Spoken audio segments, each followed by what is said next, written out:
ఈరోజు రెసిపీ ఆనపకాయ గుజ్జుతోని ఉత్తప్పము. ఇది చాలా స్పాంజీగా చాలా బాగుంటుంది. ఎలా చేయాలో నేను ఇప్పుడు మీకు చూపిస్తాను. Hi friends, welcome to Vani ideas for home and life. ఈరోజు రెసిపీ ఆనపకాయతోటి ఉత్తప్పం. ఆనపకాయని దాన్ని గిరి దాంతో పల్పుతోటి మనము బియ్య పిండితోటి ఉత్తప్పం చేస్తాము. ఎలా చేయాలో నేను ఈరోజు మీకు చూపిస్తాను. దీని కొరకు ఈ ఉత్తప్పం కొరకు 4 గ్లాసుల రేషన్ బియ్యం తీసుకుంటున్నాను. 4 గ్లాసుల రేషన్ బియ్యంకు నేను 1 గ్లాసు మినప్పప్పు తీసుకుంటున్నాను.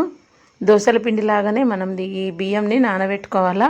పొద్దున్నే నానబెట్టుకుంటే రాత్రి వరకు మంచిగా నానిపోతాయి. ఈ రేషన్ బియ్యంను బాగా 4-5 సార్లు కడుక్కోవాలా, లేకపోతే దీంట్లో బాగా దుమ్ము, మట్టి, పెళ్ళలు అన్నీ ఉంటాయి. దీన్ని కడుక్కున్న తర్వాత మళ్ళీ మనము మంచినీళ్ళతోని నానబెట్టుకోవాలా ఈ బియ్యంను. ఈ నానబెట్టుకున్న బియ్యము పొద్దున నానబెట్టుకుంటేనే మనకు రాత్రి వరకు నానిపోతాయి. అంటే సాయంత్రం 4-5 గంటల వరకు మంచిగా నానిపోతాయి. ఈ నానిపోయిన బియ్యంను మంచిగా మిక్సీకి వేసుకోవాలా. మెత్తగా పిండి మంచిగా స్మూత్గా రుబ్బుకోవాలా. కాకపోతే గట్టిగా ఉండాలి పిండి, పల్చగా ఉండద్దు, గట్టిగా రుబ్బుకోవాలా. ఈ దీంట్లకు మనము ఉల్లిగడ్డలు, ఆనగపకాయ, అల్లం వెల్లిగడ్డ పేస్టు, ఉప్పు ఇంతే సరిపోతుంది. అయితే 1 అర్ధ కిలో అంత ఆనగపకాయ తీసుకొని దాన్ని మంచిగా కడుక్కోవాలి. కడుక్కొని దీని పొట్టు తీసేయాలి. అంటే బాగా లేతగా ఉంటే పొట్టు ఉంచుకున్నా ఏం కాదు, కానీ ఇది లేతగా లేదు, మామూలుగానే ఉంది. బాగా ముదిరిపోలేదు, బాగా లేతగా లేదు. పొట్టు తీసేసి మంచిగా దీన్ని వక్కలుగా పెద్ద పెద్ద పీసెస్గా కట్ చేసుకోవాలా. ఈ ఆనగపకాయలో ఉన్న విత్తనాలు మాత్రము చిన్నగా ఉంటే ఉంచుకోవాలా. పెద్ద పెద్ద విత్తనాలు ఉంటే మాత్రం తీసేసుకోవాలా. ఈ తోడుమే మళ్ళీ ఈ వెనుక భాగంను కట్ చేసేయాలి. ఆనగపకాయకి కట్ చేసి పెద్ద పెద్ద వక్కలు కట్ చేసుకొని దీన్ని మాంజిర మీద దురుముకోవాలి. అంటే గీక్కోవాలన్నట్టు. మాంజిరకు గీక్కుంటే ఏమవుతుందంటే దీంట్లో గుజ్జు వస్తుంది మనకు. ఈ ఆనగపకాయ తురుముతోని ఉత్తప్పము చాలా టేస్టీగా ఉంటుంది, చాలా బాగుంటుంది. ఆనగపకాయ తినబుద్ధి కాని వాళ్ళకి కూడా మనము ఈ ఆనగపకాయ ఉత్తప్పం టిఫిన్ ఆనగపకాయ నాష్ట పెడితే సూపర్ టేస్ట్ ఉంటుంది. కొంచెం ఉల్లిగడ్డలు అన్నీ సన్నగా కట్ చేసుకొని 2 ఉల్లిగడ్డలు కూడా వేసుకోవాలా. ఈ ఆనగపకాయనేమో 1 అర్ధ కిలో అంత ఉన్నది.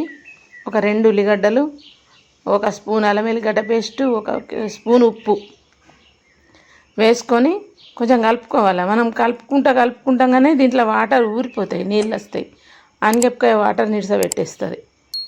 ఈ వాటరు మనము దోశపిండి వేస్తాం కదా, గట్టిగా రుబ్బుకున్న దోశపిండి, అప్పుడు ఈ వాటర్ సరిపోతుంది. మళ్ళీ మనం బయటకు వెళ్ళి వాటర్ వేయాల్సిన అవసరం లేదు. ఈ మనం బాగా గట్టిగా రుబ్బి పెట్టుకున్న దోశపిండి బాగా పులిసిపోయింది. పొద్దుట వరకు, రాత్రికి రుబ్బి పెట్టుకుంటే పొద్దుట వరకు పులుస్తుంది.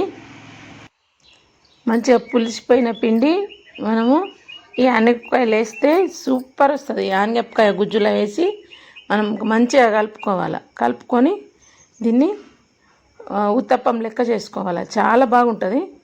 ఉత్తప్పం అంటేనే మినప్పప్పు, బియ్యం పిండి అన్నీ కలగలిపిందే ఉత్తప్పం చేసుకోవచ్చు, దోశలు తీసుకోవచ్చు.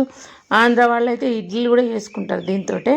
కానీ మనమేమో ఇడ్లీ రవ్వతో ఇడ్లీలు చేసుకుంటాము. కొంతమంది ఈ పిండితోనే ఇడ్లీలు కూడా చేసుకుంటారు. స్టవ్ వెలిగించుకొని ఒక ప్యాన్ పెట్టుకోవాలా. నేను గ్రిల్ ప్యాన్ పెట్టుకుంటున్నాను, కొంచెం డిఫరెంట్గా కనిపిస్తుంది అని చెప్పి. ఈ గ్రిల్ ప్యాన్ పెట్టుకొని 1 గంటెడు ఈ బ్యాటర్ దీంట్లో వేసుకోవాలా. వేసుకొని దాని పైన నుంచి కూడా కొంచెం 2 స్పూన్ల నూనె, చిన్న టీ స్పూన్ నూనె వేసుకొని మళ్ళీ మూత పెట్టుకొని స్విమ్ మీద చిన్న మంట మీద ఉడికించుకోవాలి మెల్లగా. చిన్న మంట మీద ఉడికిన ఉత్తప్పం ఏంటంటే ఇట్లా హోల్స్ పడి లోపటికెళ్ళి ఉడుకుతుంటుంది. నూనె వేసినా కానీ మనము చాలా బాగుంటుంది. ఈ ఉత్తప్పం మెత్తగా ఉంటుంది. ఇంత లావుగా ఉంది కదా, ఉడకదేమో అనిపిస్తుంది, కానీ అచ్చము ఇడ్లీ లెక్క మెత్తగా లోపలంతా ఇట్లా జాలి లెక్క వస్తుంది. మంచిగా అనిపిస్తుంది. టేస్ట్ కూడా చాలా బాగుంటుంది. ఈ ఆనగపకాయతోని చాలా మంచి డెలిషియస్ టేస్ట్ వస్తుంది. ఈ ఉత్తప్పంలో ఏంటి అంటే 4-5 అయ్యేటట్టు చేసినాను, మనిషికొకటి అని. 4-5 ఉత్తప్పం చేసేసి నేను వీటిని సర్వింగ్ ప్లేట్లకు సర్వ్ చేసుకుంటున్నాను. ఇప్పుడు ఈ ఉత్తప్పము రెడీ అయిపోయింది. దీన్ని ఇప్పుడు మనము సర్వింగ్ చేసుకున్నాము. పల్లి చట్నీ సాంబార్తోని సర్వ్ చేసినాను. నా ఛానల్ ఎవరైనా ఫస్ట్ టైం చూసినట్టయితే నా ఛానల్ని సబ్స్క్రైబ్ చేసుకోండి, లైక్ చేయండి, షేర్ చేయండి, బెల్ ఐకాన్ ప్రెస్ చేయండి.